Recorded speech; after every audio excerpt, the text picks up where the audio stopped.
우리가 지난주 설교 제목 기억나나요? 고엘, 우리가 이제 고엘에 대해서 같이 한번 살펴보았는데, 고엘이라고 하는 이 제도는 하나님께서 이스라엘 백성들을 서로 보호하려고 서로가 서로를 책임지는 제도라고 했습니다.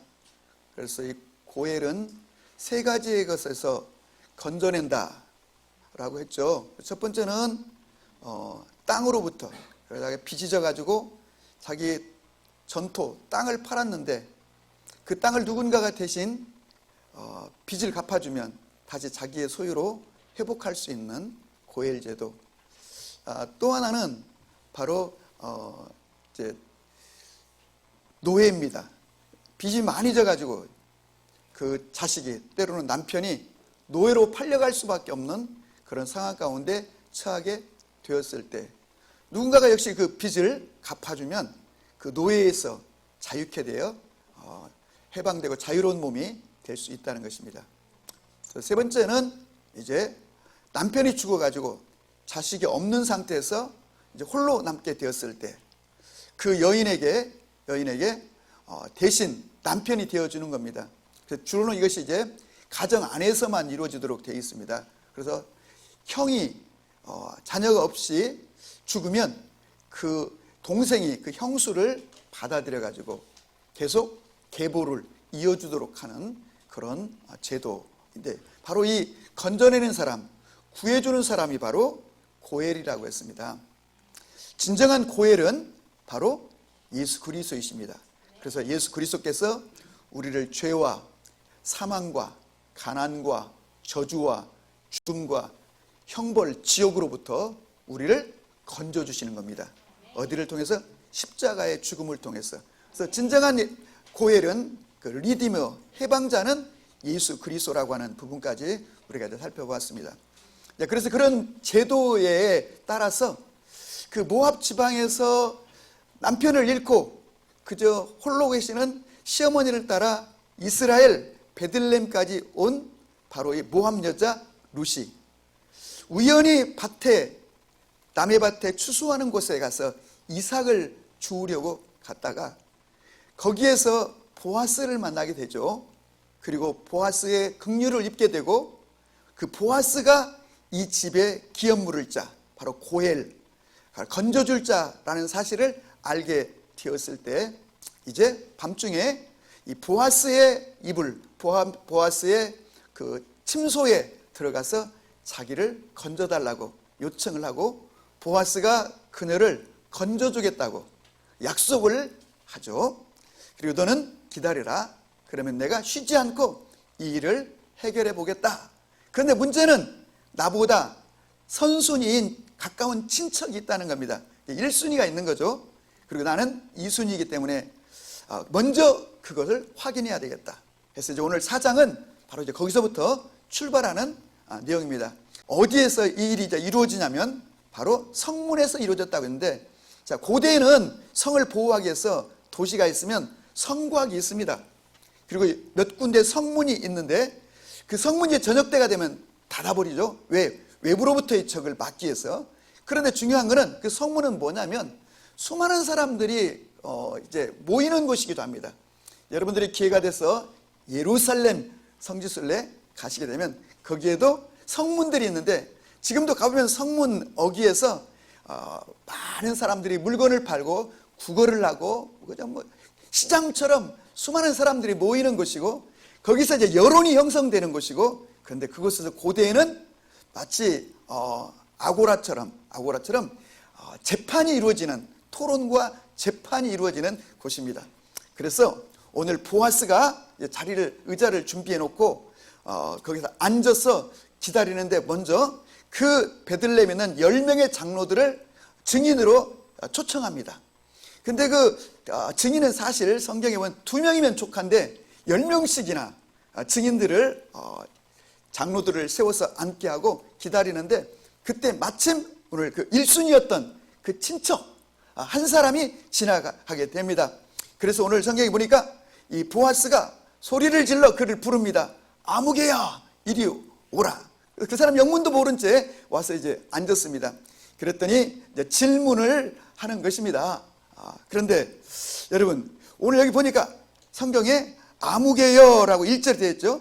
여러분, 지금 베들레헴이라고 하는 그 마을이 뭐 이렇게 큰 마을이 아닌데 서로 모르겠습니까? 더군다나 친척인데 다 이름을 알죠. 그러니까 이름을 불렀겠죠.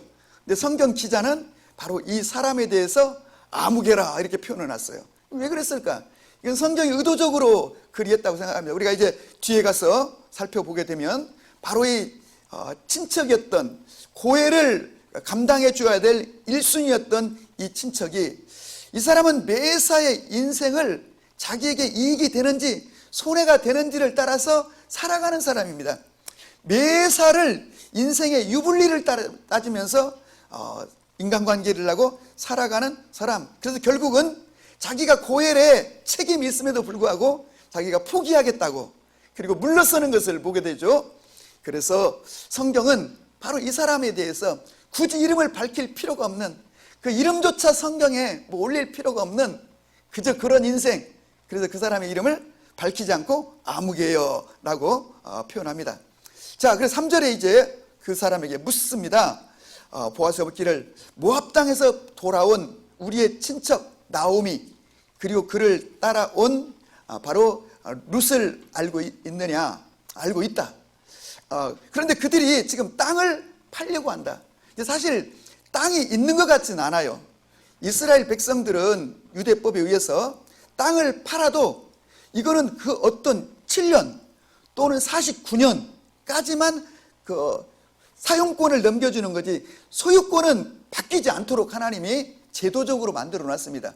그래서 이제 안식년이 되면 7년 만에 돌아오기도 하고, 또 이제 49년을 지나면 50년 만에 희년이라고 해서 본래 땅 주인에게 돌려주는 제도가 있는데, 아무튼 지금 이렇게 빈털터리여서 자기 농사도 지을 수 없는 이 사람들이기 때문에, 그리고 또 뭐 10년 세월 지금 외국에서 살다 왔는데 그 땅을 처분하고 갔을 거예요.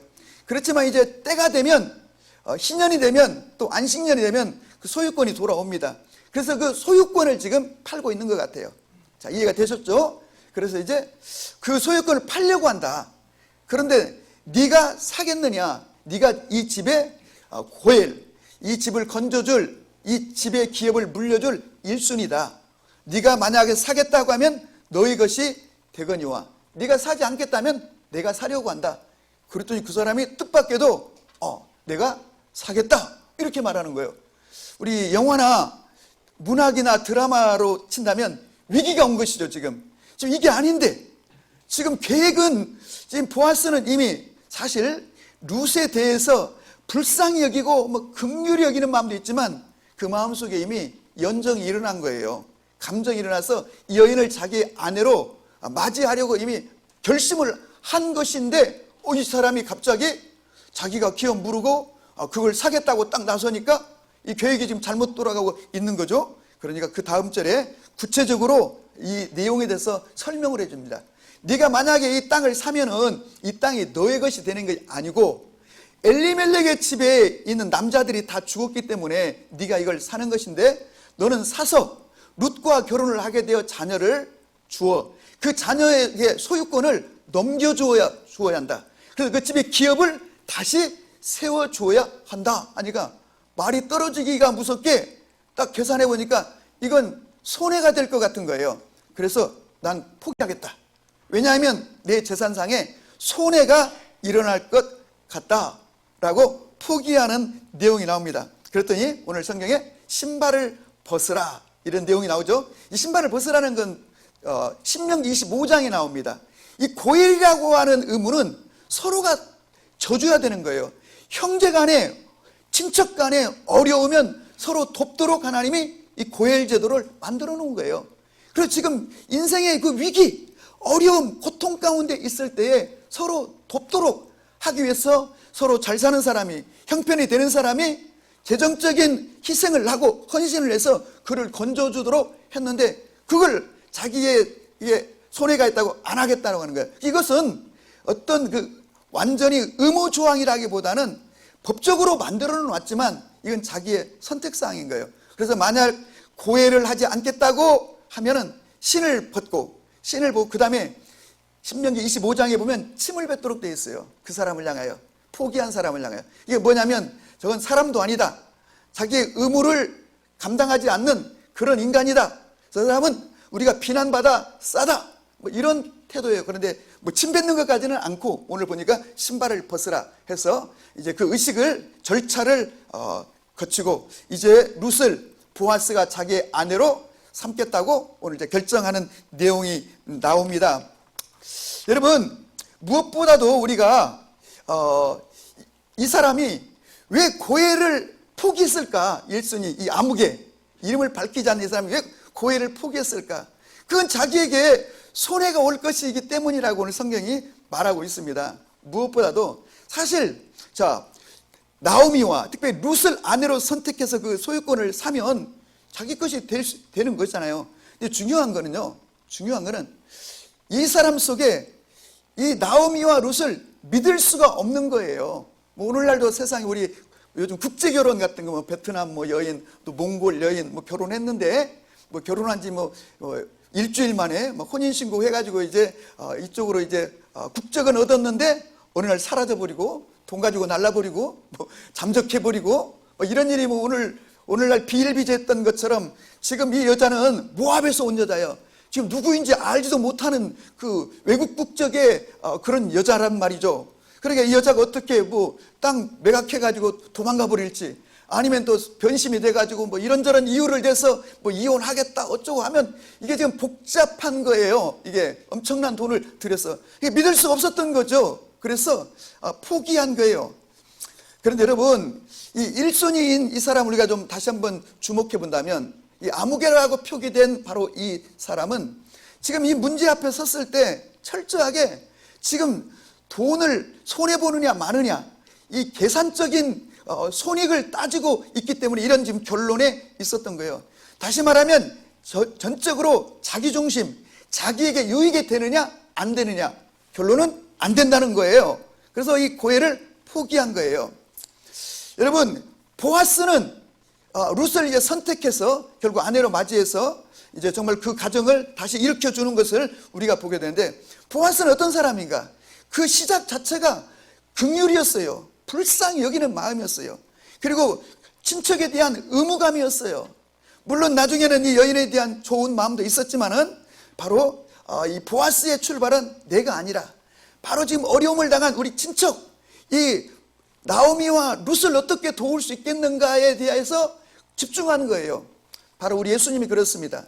예수님이 이 땅에 오신 목적은 하늘에 보좌를 내려놓으시고 사람의 몸을 입고 이 땅에 오셔서 처절하게 고난당하시고 그리고 조롱당하시고 못 박히시고 창에 찔려 피 흘려 죽으신 이유는 그분의 유익이 아니라 전적으로 우리를 불쌍히 여기시고 지옥 갈 수밖에 없는, 지옥으로 가서 끝나는 게 아니라 영원의 지옥의 형벌을 면할 수 없는 우리 운명을 바꿔주시려고, 우리를 도와주시고 우리를 긍휼히 여겨 우리를 회복시켜 주시려고 이 땅에 오신 줄로 믿으시기 바랍니다.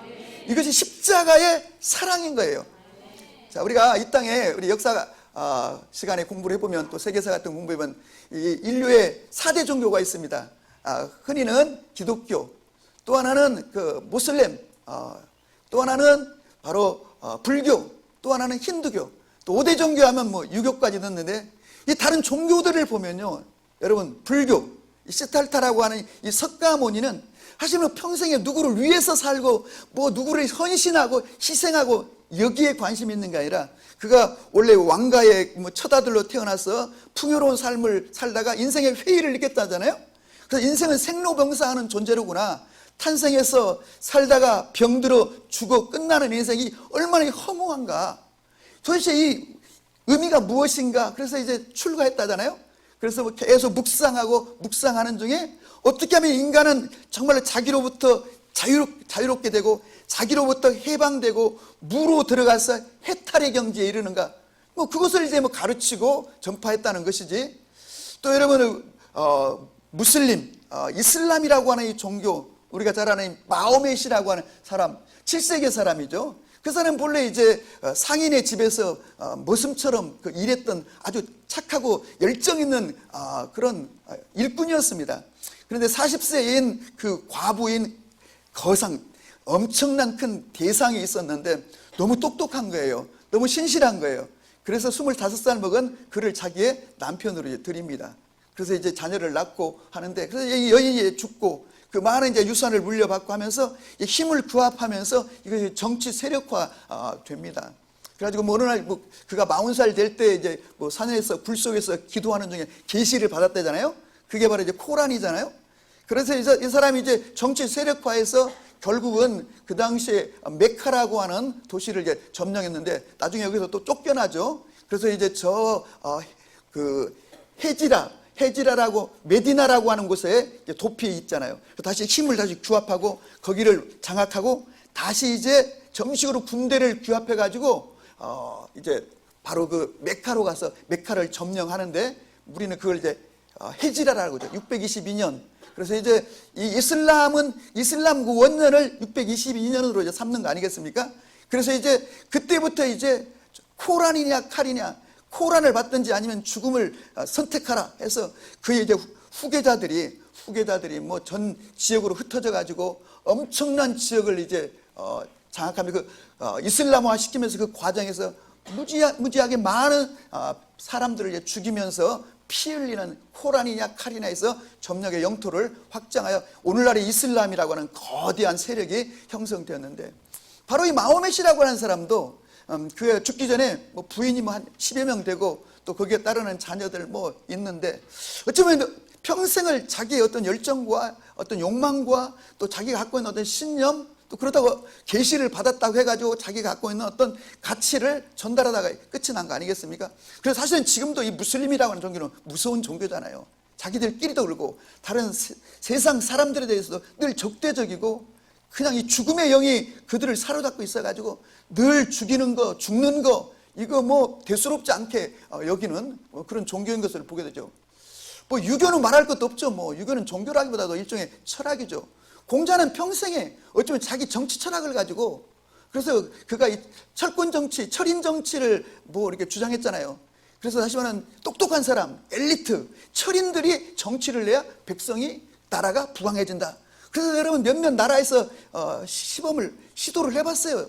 그런데 다 실패했어요. 그래서 그가 평생에 원했던 것은 깨닫는 거였어요. 그래서 아침에 도를 깨달으면 저녁에 죽어도 뭐 좋다, 뭐 이런 명제를 남기기도 했는데 결국은 깨닫는 거. 그래서 뭐 종교라고 할 수도 없는 그런 종교라 있어요. 힌두교는 뭐 짬뽕이죠.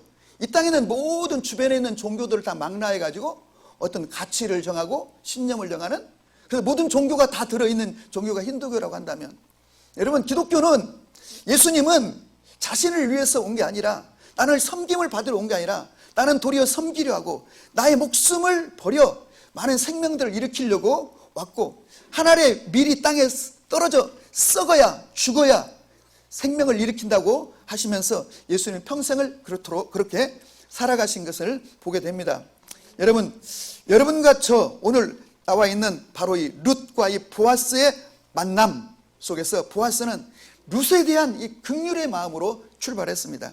그런가 하면 더 나아가서는 이제 룻에 대한 연민과 또 사랑의 마음이 있었던 것도 분명하죠. 그래서 이제 결국 그를 건져내기로, 그를 구해주기로, 그의 기업을 다시 일으켜주기로 결정하고 룻을 아내로 받아들이는 것을 보게 되는 것입니다.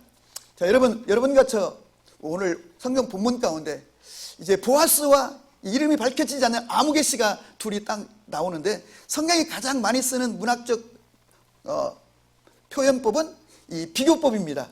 그래서 늘 이렇게 비교하는 거예요. 이렇게 마치 가인과 아벨의 제사를 비교하는 것처럼, 다윗과 또 뭐 사울을 이렇게 비교하는 것처럼, 또 이삭과 막 이스마엘을 비교하는 것처럼, 또 에서를 비교하고, 성경에 보면은 이게 가장 많이 나오는 그 표현 방법이 바로 비교법입니다.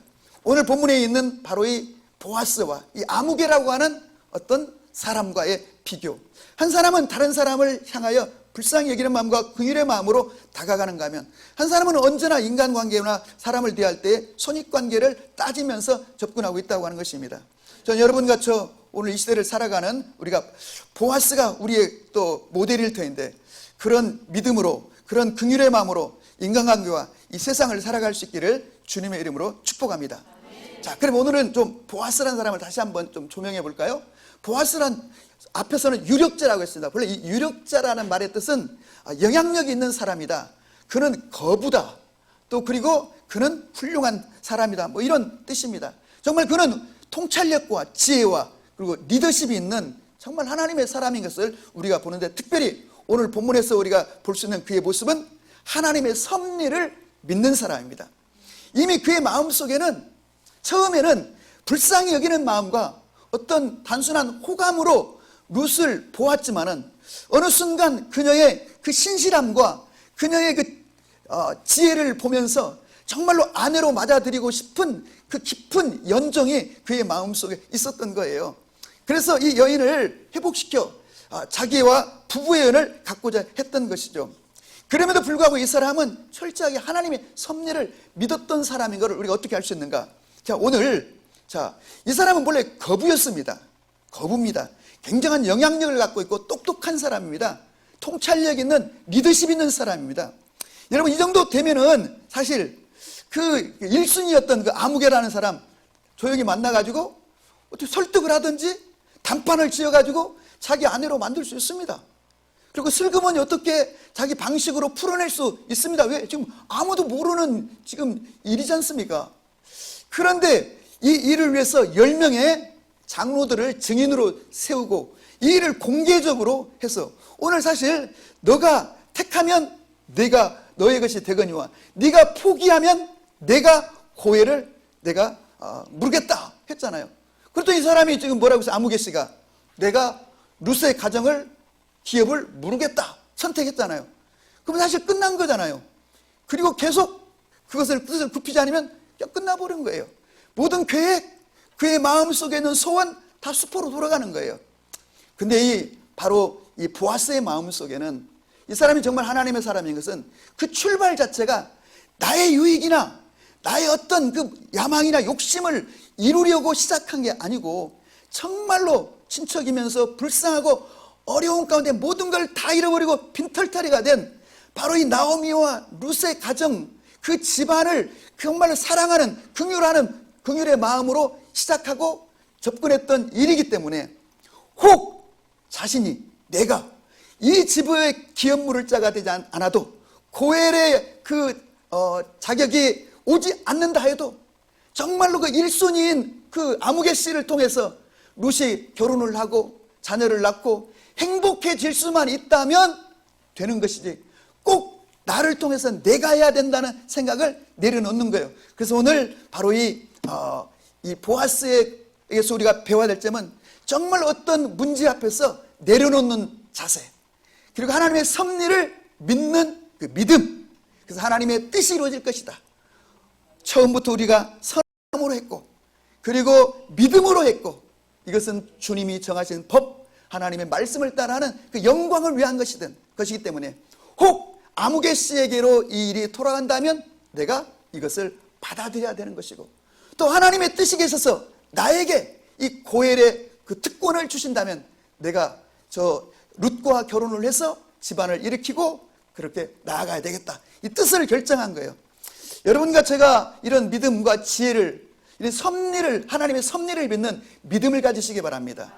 우리는 이게 없기 때문에 뭔가에 딱 꽂히면 그냥 뒤도 안 돌아보고 다른 얘기 절대 안 듣고 그냥 막 밀어붙이는 거예요.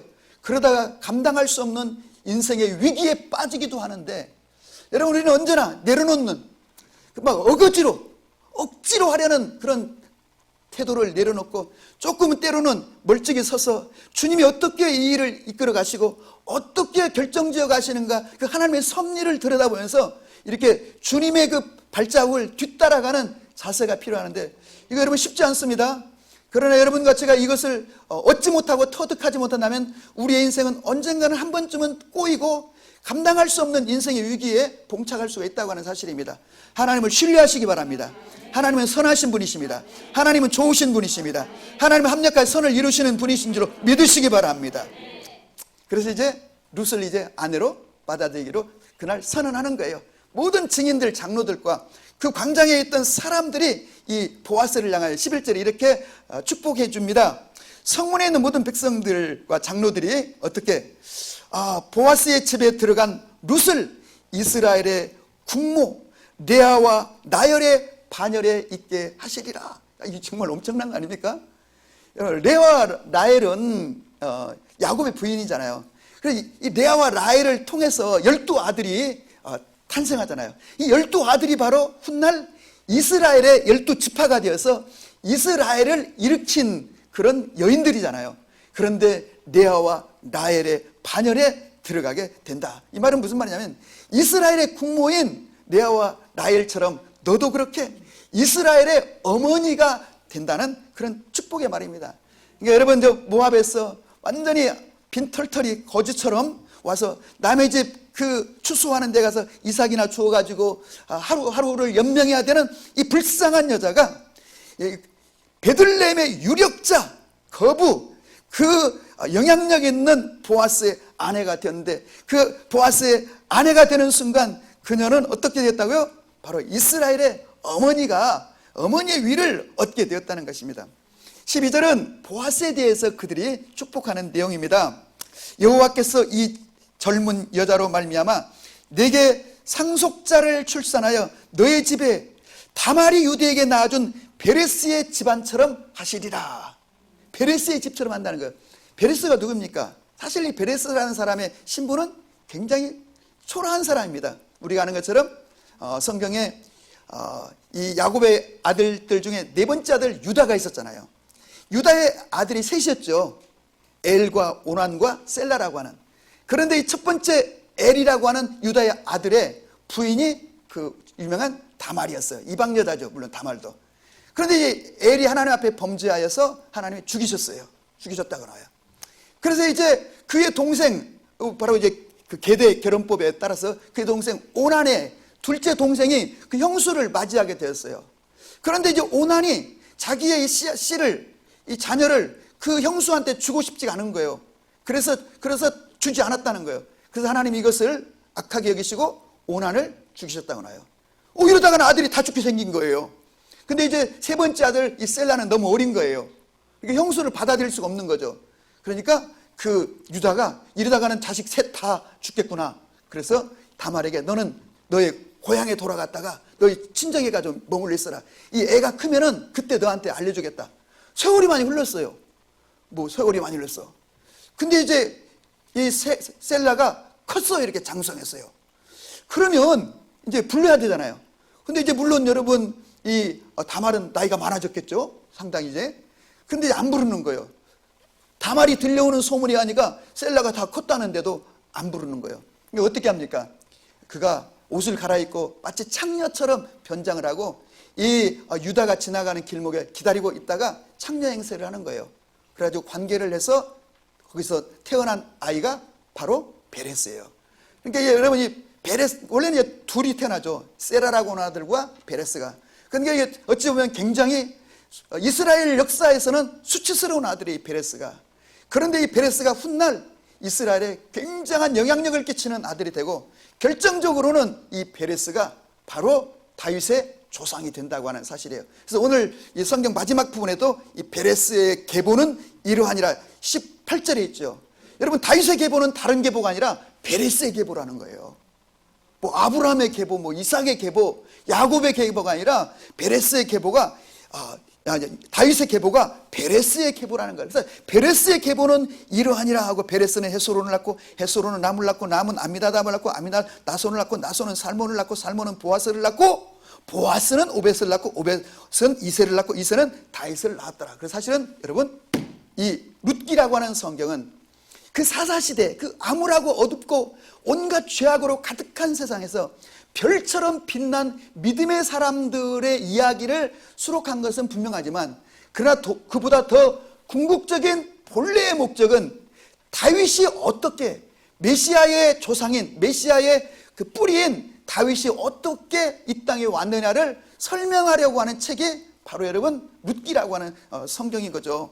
그래서 결국 이 다윗은 바로 이 베레스의 후손으로 그리고 보아스의 후손으로 왔다는 거예요. 그런데 바로 이 룻은 바로 이제 드디어 보아스의 집을 베레스의 집안같이 하게 되어 그 베레스의 아들 베레스처럼 다말에게서 베레스를 낳은 것처럼 그런 아이를 출산할 거라는 거예요. 이것은 참으로 엄청난 축복이고 예언입니다.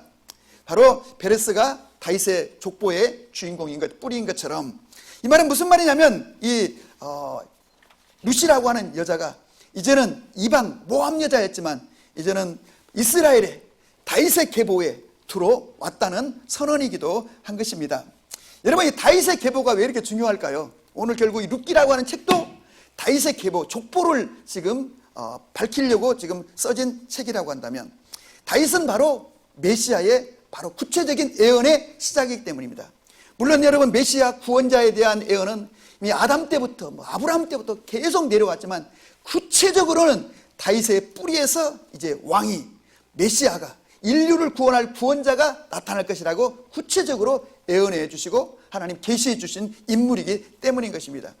그래서 여러분, 바로 이 메시아의 족보는 바로 예수님의 족보이고 하나님의 족보인데, 우리가 마태복음과 누가복음에 예수님의 족보 이야기가 나오잖아요. 바로 그런데 마태복음에서는 아브라함부터 시작해서 쭉 내려와 가지고 예수님까지 이 족보를 72명을 이렇게 정리해 놨습니다. 그런가 하면요, 여러분, 누가복음은 거꾸로 어린 아기 예수님으로부터 족보를 이렇게 추적해서 올라갑니다. 어디까지? 아담까지 올라갑니다. 그리고 더 나아가서는 그 위는 하나님이니라. 그래서 이 족보가 하나님의 족보라는 거예요. 예수님의 족보이면서.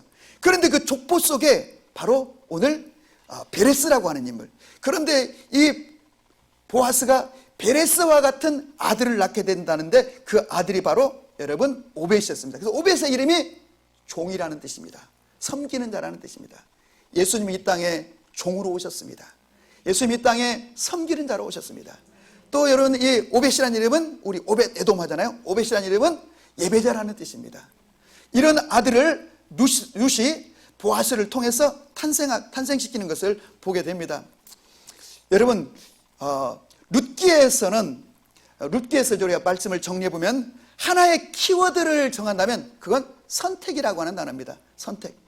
결국 이 나오미, 이 엘리멜렉, 이 가정이 이 잘못된 선택을 함으로써, 흉년이 오니까 잘못된 선택을 함으로써 모압에 들어가게 돼서, 모압에서 10년 지나면서 남편 두 아들 다 죽고 재산도 다 잃고 빈털터리가 되어서 이제 베들레헴 땅으로 다시 돌아오는 이야기로부터 출발합니다.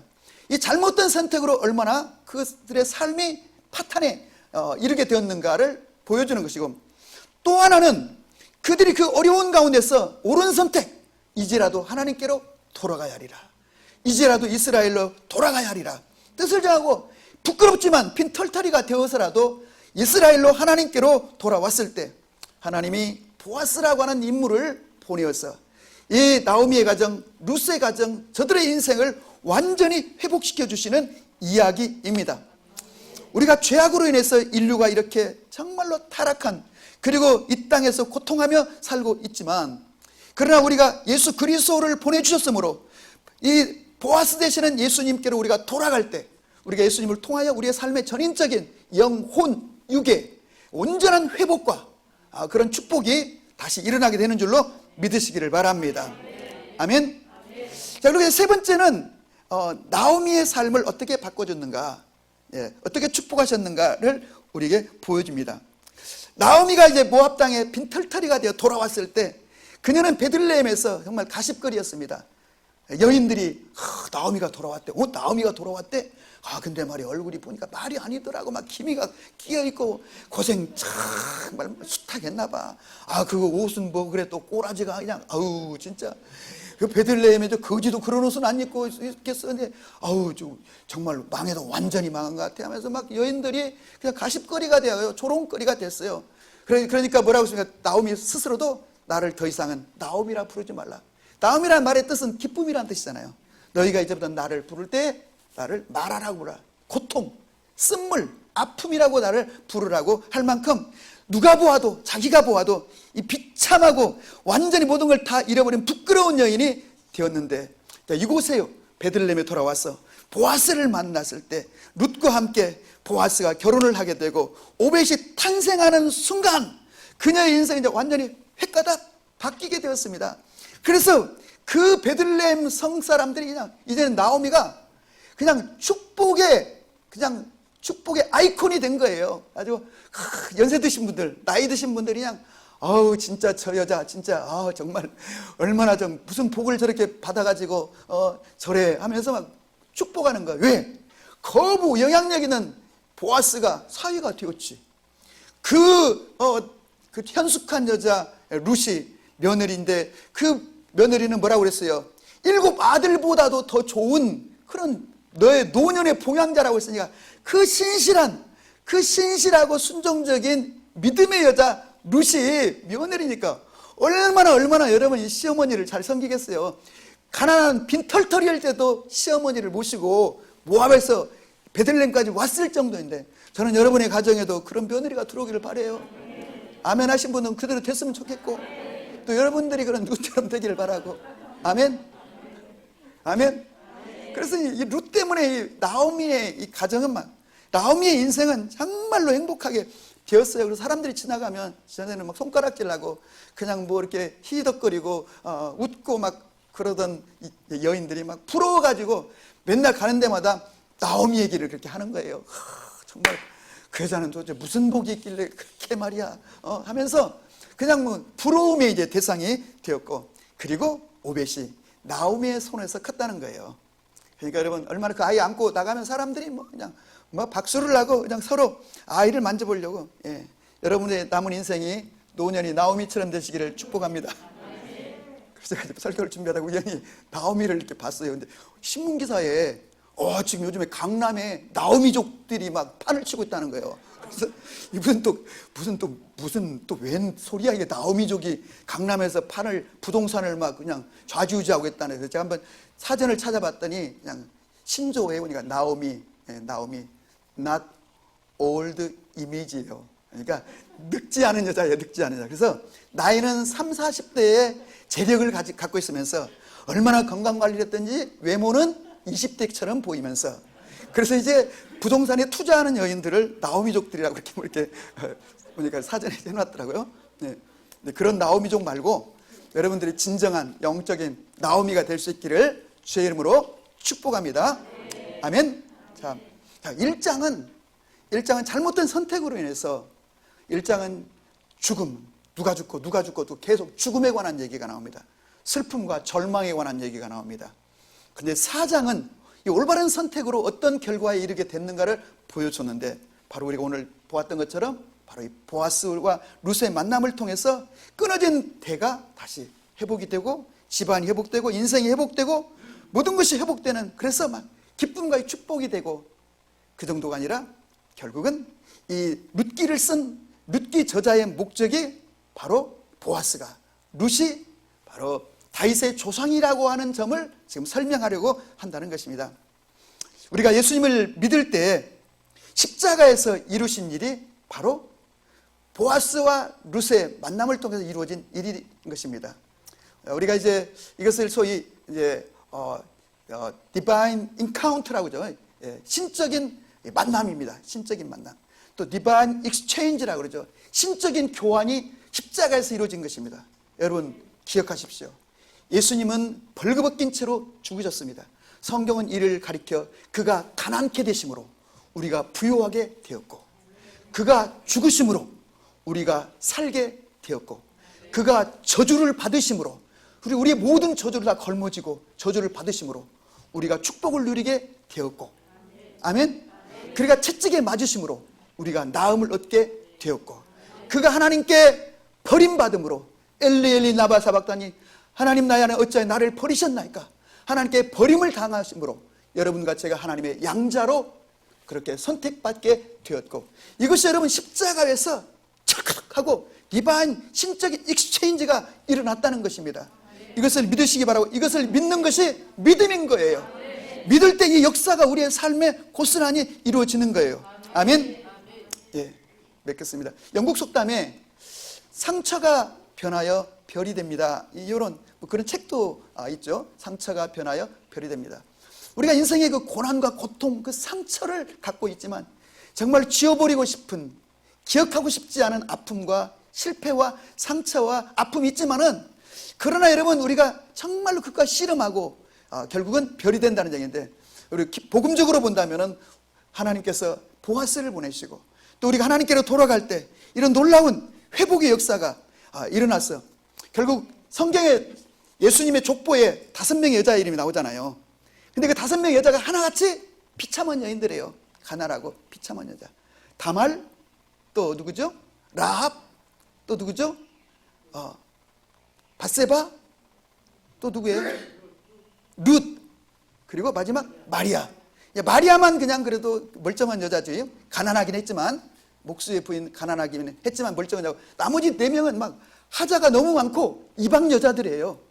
그런데 그 한 사람 한 사람이 별처럼 존귀한 족보에 들어오는 그 위대한 인물이 되었던 것처럼, 우리가 예수 그리스도께로 돌아갈 때 우리의 삶에 이런 놀라운 하나님 역사가 나타나게 되는 줄로 믿으시기를 바랍니다. 그래서 이제 여러분 돌이켜보면 정말로 하나님께서 이 나오미와 룻의 가정, 그들의 삶 가운데 하나님이 보아스의 밭에 우연히 들어가도록 그렇게 인도해 주시고, 그곳에서 우연히 마침 보아스를 딱 그 시간에 어떻게 딱 만나게 해주시고, 그리고 우연히 보아스에게 룻이 눈에 띄고 마음이 움직이게 해주시고, 그리고 또 보아스에게 들어갔을 때 보아스가 그 룻을 거절하지 않고 그에게 약속을 해주고, 그리고 그 성문 앞에서 재판이 이루어졌을 때 그 1순위자가 포기하게 하시고, 그리고 결국 보아스의 아내가 되어서 정말 이런 오벳을 탄생시키고 이런 놀라운 인생으로 이렇게 일어나게 된 것은, 이것이 바로 하나님의 은혜이고, 또 하나는 하나님이 계속 보이지 않는 손으로 이끌어 가시는, 역사하시는 섭리라고 하는 점입니다. 아멘. 저는 우리 교회 성도님들 한 분 한 분 속에 정말 이렇게 나오미, 룻의 가정처럼 이렇게 놀랍게 전인적으로 회복되는 가정이 일어날 수 있기를 주의 이름으로 축복합니다. 그래서 이런 모델이 있을 때 옆에서도 보고, 나도 저렇게 살아야겠다, 나도 저렇게 해야지, 그렇게 해서 도전을 받고, 그래서 많은 회복되는 가정들이 일어나게 되는 줄로 믿으시기를 바랍니다. 아멘. 제가 요즘 이제 고민하고 있는, 또 기도하고 있는 그 주제가 하나 있는데, 그건 뭐냐면 복음의 보편성입니다.